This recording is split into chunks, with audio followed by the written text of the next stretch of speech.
Now I invite the chief guest, Padma Vibhushan Shri N.R. Narayana Murthy, to deliver the convocation address and his acceptance speech.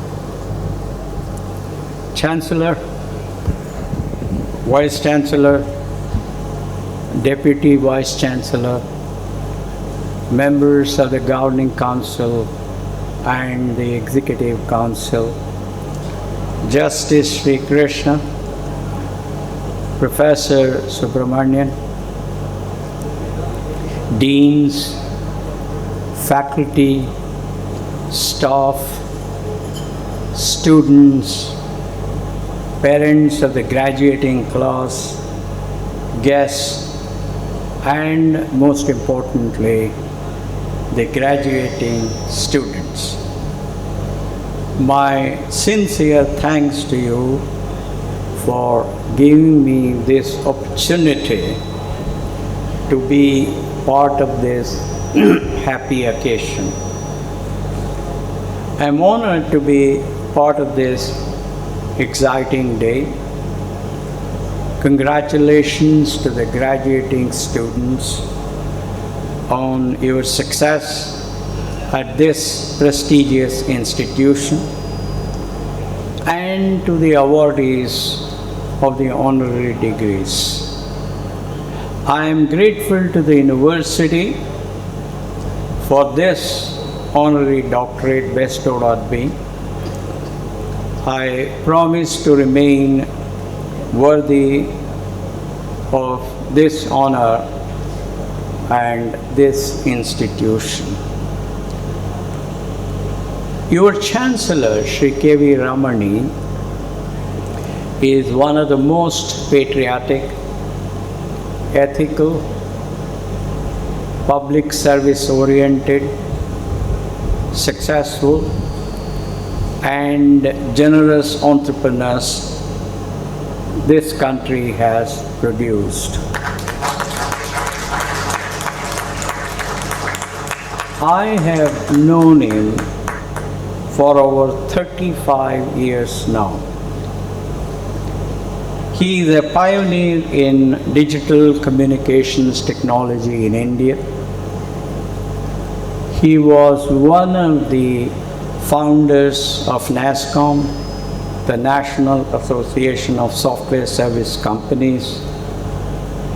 We at NASSCOM of the late 80s and the early 90s used to judge the ethics and the respectability of any decision that came up at the executive committee meeting of NASSCOM by what we call the Ramani test.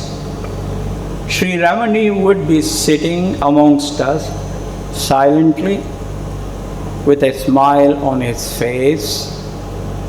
We would simply ask whether Sri Ramani would have taken the decision that we were contemplating.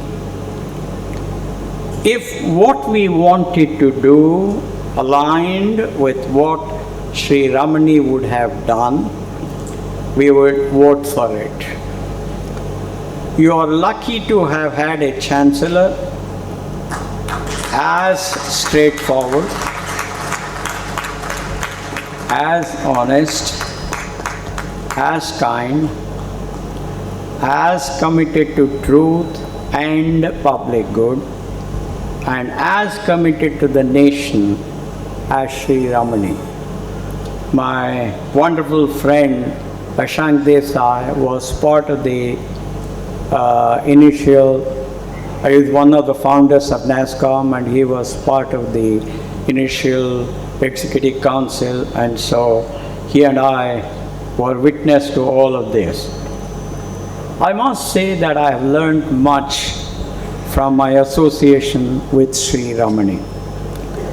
May every one of you, the graduates, realize your potential fully and wholly to make this country and the world a better place for all of us. You have received an excellent education from your professors here, and you have been ably supported by the staff here. No doubt about it. I am in full agreement with that. Therefore, I will use a speech somewhat similar to the one that I delivered at the convocation of the graduating class at the Baba Atomic Research Center in 2013, because what I am going to say today has the same relevance for every young man and woman passing out of this wonderful institution as it did for the young men and women that passed out of BARC in 2013.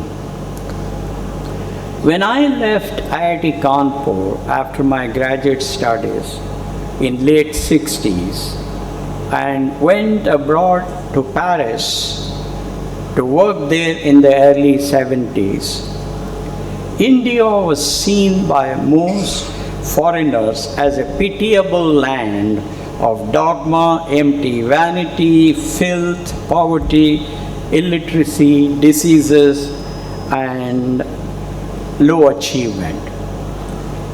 You pass out at a time when India is the cynosure of all eyes.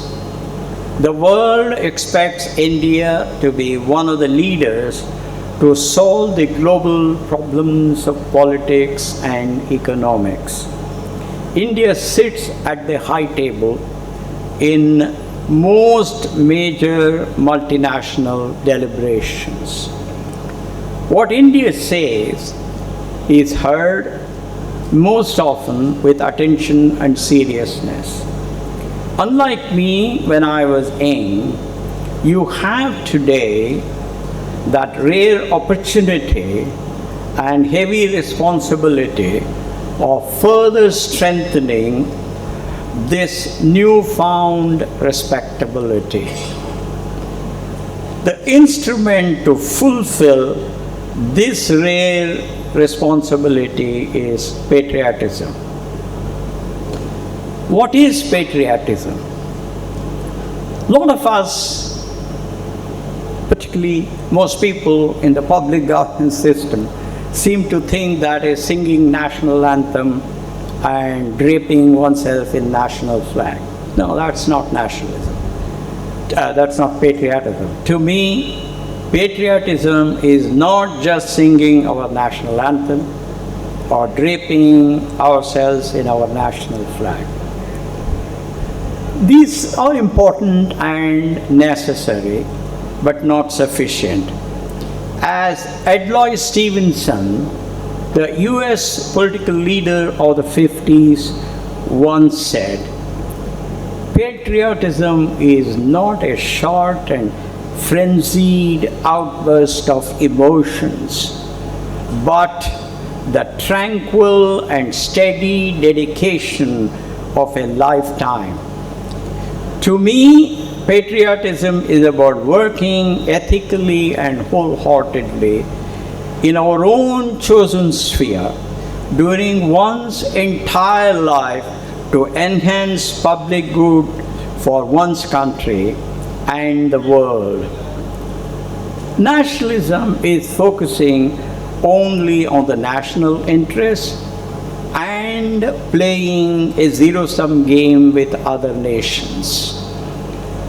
It is not ideal to follow nationalism in today's interconnected world. Let's remember French author Albert Camus' words, and he said, "I am too much of a patriot to be a nationalist." Naturally, you will ask, what you successful liberal arts graduates, lawyers and other disciplines from this great institution can do to be patriotic. You become patriotic by working proactively, smartly, efficiently, swiftly, effectively, honestly, enthusiastically, and in a disciplined and cooperative manner with the interfaces of the state and the central governments to make our public governance system more honest, effective, efficient, robust, and enduring, to make the life of the poorest child in the remotest village of India better. Patriotism is about conducting yourselves and acting in a manner that enhances the confidence and pride of your next generation in you and in your public institutions. It is performing your job with speed, discipline, excellence, commitment, and dedication in your own workplace, in your own institution, to ensure that your country progresses economically and socially and gets enough taxes to provide decent education, healthcare, nutrition, and shelter to the weakest child in the country without corruption. It is about making sacrifices in your comfort to make the life of the less fortunate ones better. It is about eschewing corruption in transaction with politicians and officials of the public governance system. It is paying your taxes honestly. It is following zoning laws. It is about following discipline in driving and other activities that require interaction with other citizens. It is shunning apathy in identifying and exposing corruption and personal interest in public governance. It is putting the interest of the community ahead of one's personal interest in discharging your public obligation. It is protecting our commons and not encroaching public property for personal gains. It is enhancing the prestige of India abroad through our ethical conduct and praiseworthy performance on international platforms. It is ensuring that every one of your actions will make India a better place. Let me suggest a few additional things that you can do to make India stronger. Let me drink some water.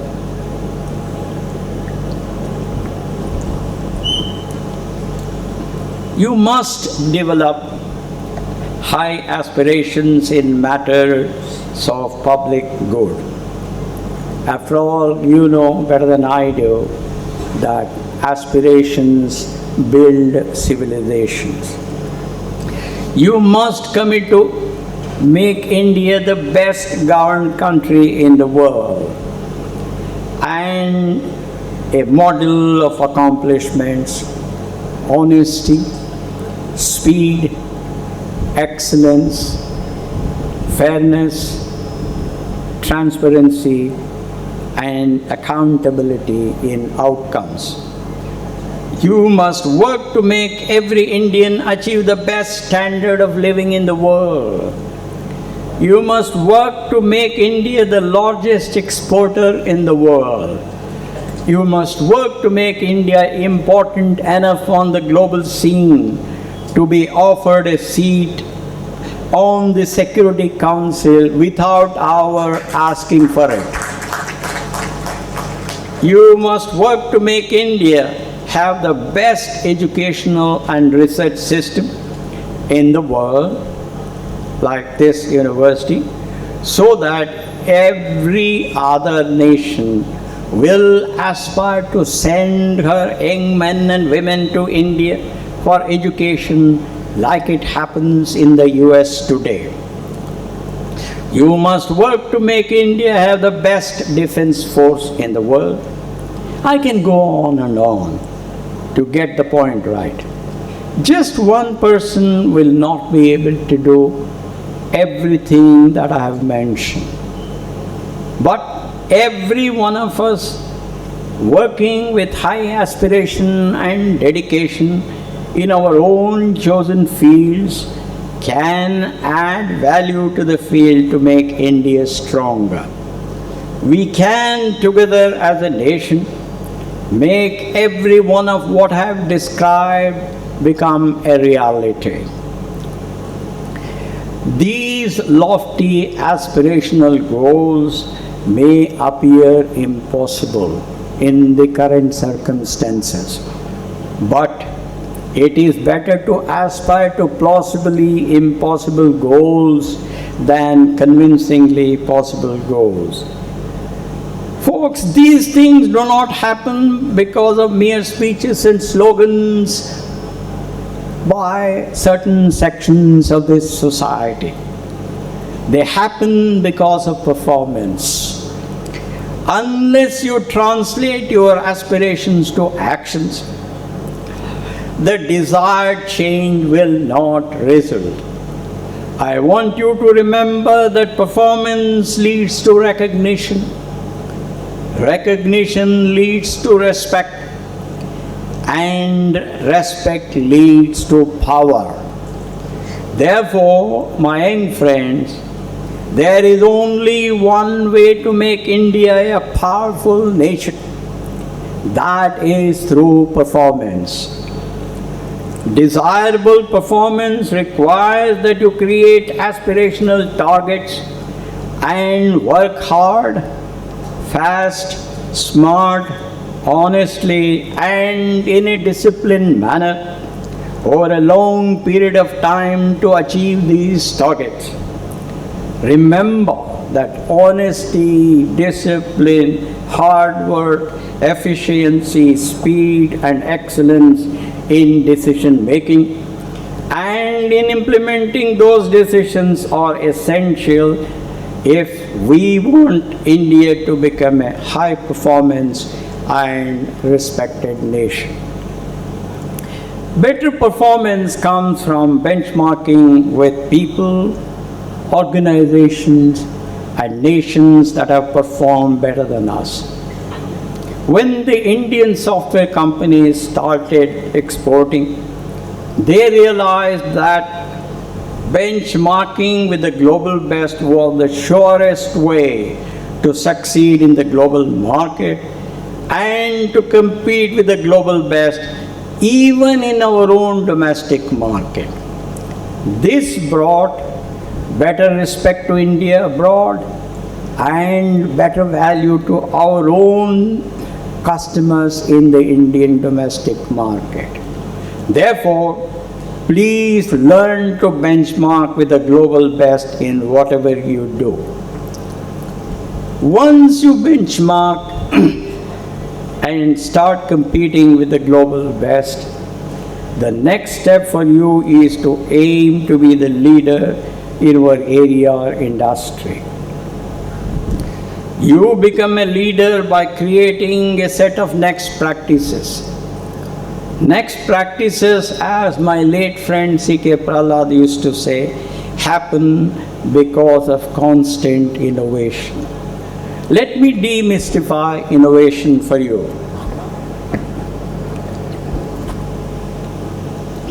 Every day, in whatever you do, just ask how you can make whatever you do cheaper, faster, and better.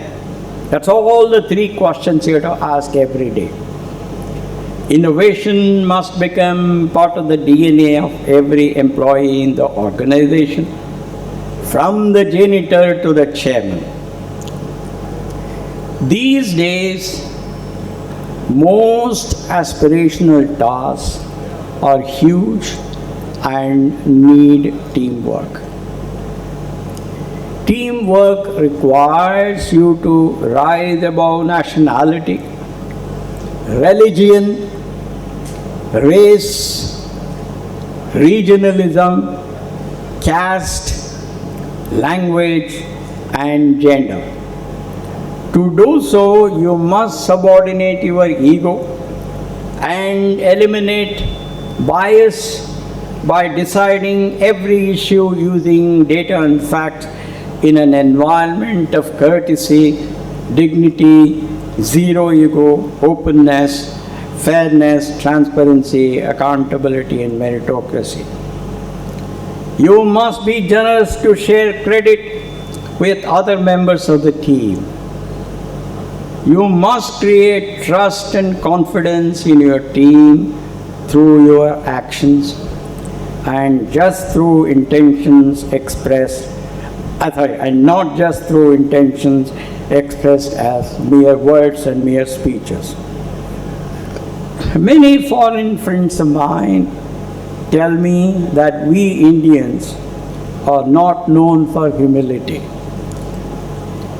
Even Al-Biruni, who lived from 973 AD to 1048 AD, the famous Persian mathematician and astronomer, has commented in his treatise Tariq al-Hind on our lack of humility after he spent several years in India in the 11th century AD and holding discussions with several Indian pundits.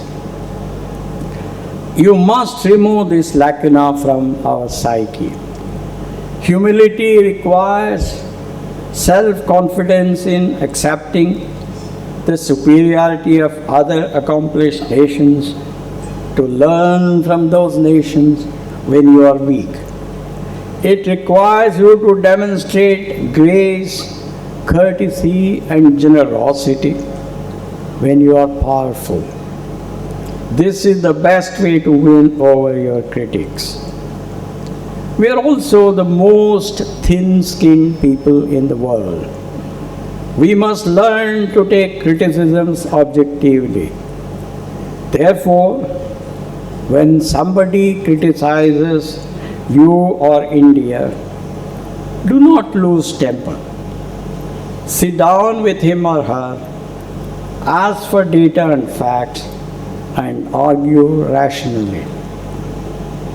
That is the best way to win over your critics. If the other party has better data than you, please accept that argument, learn from them, and become a better person. Some of you will settle down abroad. Your duty is to become a model and respected citizen of your adopted country. That will raise the image of your motherland, India. I believe that it is a small percentage of competent and value-based Indians should go abroad, succeed in their vocation, become model citizens, and become India's ambassador. I'm very, very grateful to you this opportunity. I wish that every one of you will become successful ambassadors of India. Thank you.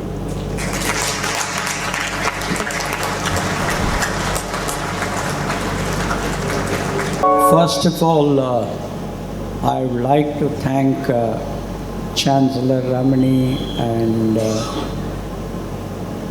the Sai University officials for playing this song. When I go to convocation addresses, when I'm in the north, I generally play a Hindi song, and Here I thought I would play a song because at the end of the day, a song is what brings so much of enthusiasm to children. So I requested Chancellor Ramani to play this song at the end of my speech. They have been very kind, so I'm very, very grateful. And there's a very important message here, and that is, this is our world. This is the only planet that has life. Definitely in this solar system, probably in our galaxy. Therefore, keep that in mind and try and show as much harmony and as much peace and as much love for all the citizens of this planet. Thank you very much.